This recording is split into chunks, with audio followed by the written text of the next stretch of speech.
Alors j'ai pas pu vous filmer les soudures malheureusement parce que la carte mémoire était pleine. Donc voilà, ça y est, j'ai une nouvelle carte mémoire parce que j'ai pas pu vider l'ancienne. J'ai commencé à passer un papier de verre sur le pot d'échappement.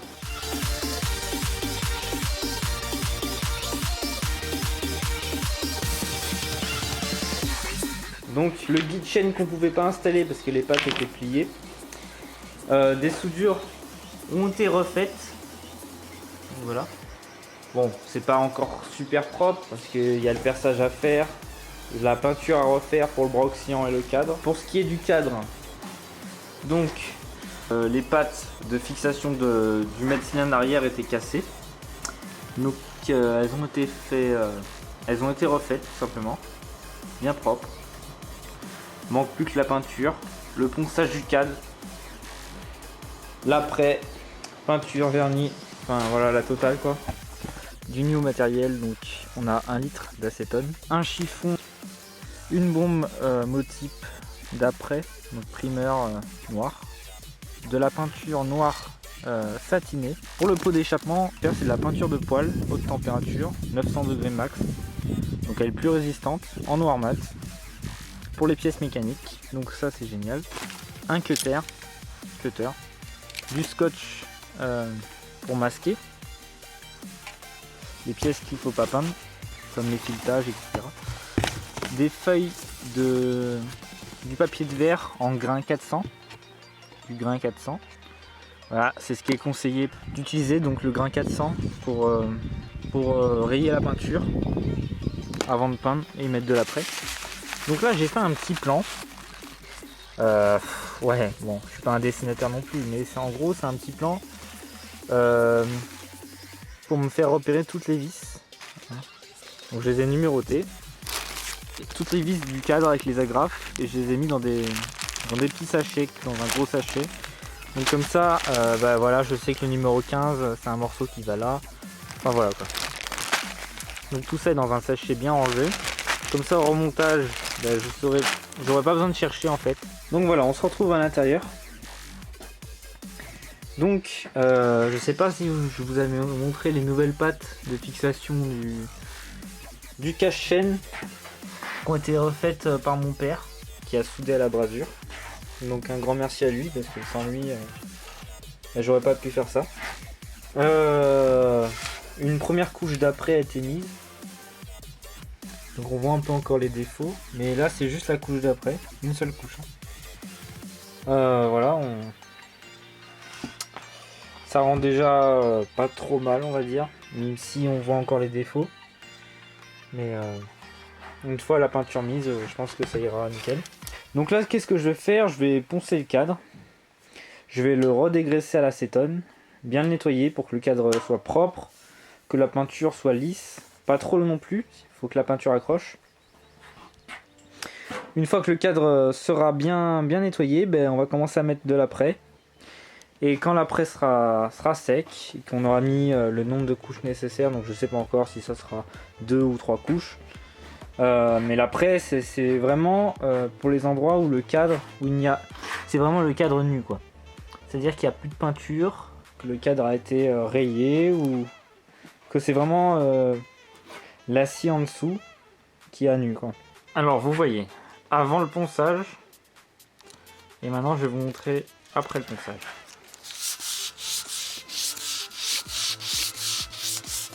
Ah une main c'est pas facile hein.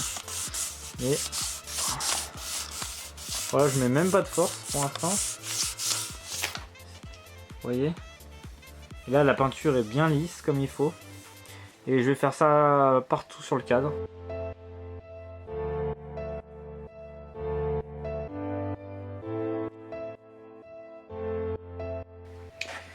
Donc alors là j'ai mis du scotch pour masquer le numéro de cadre. Alors pourquoi on ponce, pourquoi je ponce comme ça? Donc c'est déjà pour retirer tous les petits grains qui feront des imperfections sur le cadre visuel une fois la peinture fraîche. Donc une bonne peinture commence toujours par un bon ponçage. C'est pour ça qu'il faut rendre le cadre bien lisse, mais pas trop, parce qu'il faut que la peinture accroche aussi. Donc voilà, je pense que là, à ce niveau-là, on n'est pas trop mal. toute façon la peinture n'était pas non plus mauvaise, hein, mais en fait ce qui s'est passé, comme des soudures ont été refaites, là par exemple pour les pattes qui tiennent le mètre cylindre arrière, du frein arrière, qui dit nouvelle soudure, ni nouvelle peinture. Donc voilà, achat des nouvelles pièces, des toutes dernières pièces, donc plaquette de frein arrière, parce qu'il y avait une usure prématurée du disque arrière, donc nouveau disque également. Joint speed fourche, parce qu'on avait une fuite au niveau du fourreau de fourche droit.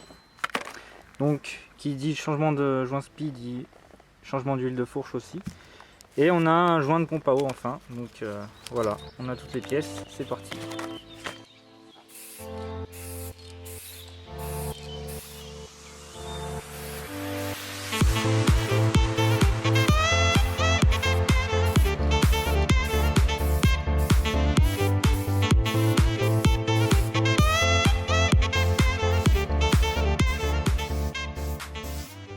Donc voilà, là on est en train de peindre le pot.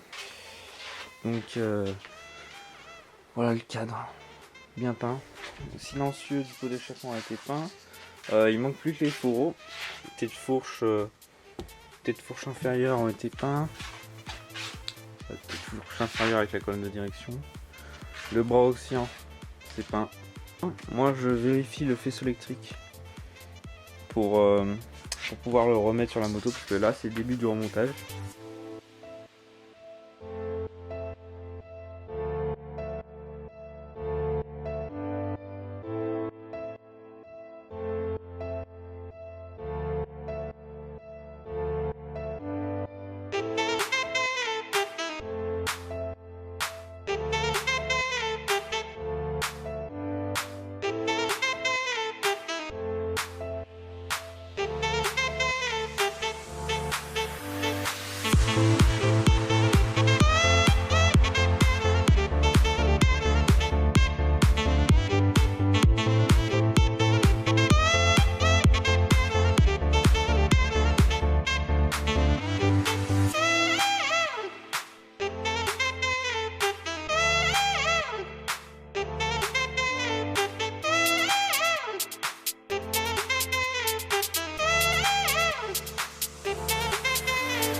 Donc, qu'est-ce qui s'est passé? La cage à aiguille, l'axe de piston, cercle, segment piston ont été remis. Le cylindre déglacé a été remis, donc voilà.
Donc là on voit le cache poussière. Ensuite le petit cerclips qui est là. Et derrière le joint spille endommagé, parce que c'est sur ce four là que l'huile fuyait. Le joint spille de fourche tout neuf qui va se mettre à la place de l'ancien simplement.